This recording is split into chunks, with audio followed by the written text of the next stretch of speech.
पश्चिम बंगाल के बीरभूम जिले का एक गांव था चंडीपुर। दिन में यह गांव बिल्कुल सामान्य दिखता था। लोग खेतों में काम करते, बच्चे खेलते, बाजार में चहल पहल रहती। लेकिन जैसे ही रात होती, गांव का माहौल पूरी तरह बदल जाता। पक्षियों की आवाजें गायब हो जाती, कुत्ते अजीब तरह से भौंकने लगते और कभी कभी दूर से किसी के रोने की करुण आवाज सुनाई देती। गांव के बाहर था एक पुराना श्मशान।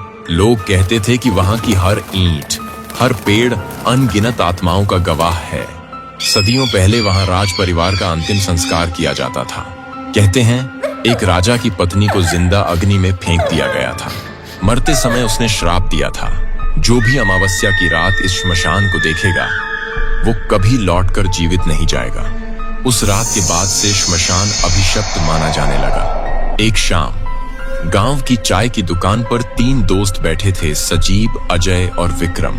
तीनों की उम्र 20-22 साल के बीच थी। अजय हमेशा डींगे हाँकता था, उसे भूत प्रेत पर विश्वास नहीं था।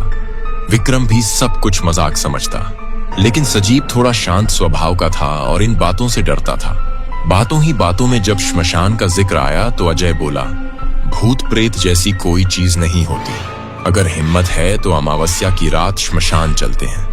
सजीब डर गया। पागल हो गए हो क्या? वहां जो गया वो कभी वापस नहीं आया। विक्रम हंसते हुए बोला, तो फिर सच्चाई साबित करने का यही मौका है। डर रहे हो तो नाम वापस ले लो। दोनों की हंसी और चुनौतियां के आगे सजीब मजबूर हो गया। मन कांप रहा था, लेकिन उसने हामी भर दी। रात के 12 बजे आसमान पर चांद का नामो निशान नहीं। काले बादल छाए हुए थे। हवा में गीली मिट्टी और जलती लकड़ियों जैसी गंध थी। तीनों दोस्त हाथ में टॉर्च लेकर श्मशान की ओर बढ़े। रास्ते में सजीब बार बार कह रहा था, हम सही कर रहे हैं ना? लेकिन अजय ने झिड़क दिया, चुप रहो, आज साबित कर दूंगा कि ये सब बकवास है। श्मशान के अंदर कदम रखते ही अजीब सन्नाटा छा गया। ना हवा, ना कीड़े मकोड़े, बस एक ठंडी सनसनाती आवाज। बीच में पड़ा था टूटा फूटा चिता चूल्हा।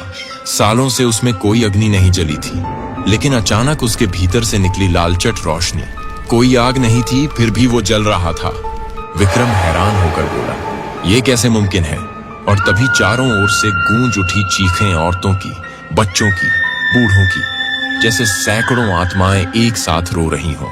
पेड़ों से अचानक झुंड के झुंड चमगादड़ उड़ने लगे।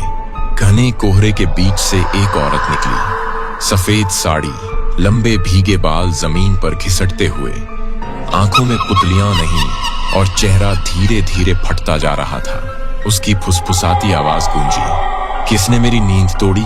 अजय हिम्मत करके बोला, हम सिर्फ देखने आए हैं। लेकिन ये सुनते ही पेड़ों की डालियां कांपने लगीं। डालियों पर लटक रहे थे बिना अंगों वाले काले साए। उनकी आंखें नहीं थीं, मुंह नहीं था, सिर्फ अंधेरे गड्ढे। सजीब डर के मारे भागा, लेकिन जितना भागता बार बार वही जगह आ जाती, टूटा चिता चूल्हा। वो हांफते हुए चिल्लाया, हम फंस गए हैं। सफेद साड़ी वाली औरत तैरते हुए सजीब के सामने आई। उसका हाथ सीधा सजीब के गले के अंदर चला गया। सजीब तड़पने लगा, आंखें उलट गईं। अजय उसे बचाने दौड़ा, मगर काले सायों ने उसकी गर्दन जकड़ ली। उसने आखिरी बार चीख मारी, माँ बचाओ। फिर सब खामोश। विक्रम भागने लगा।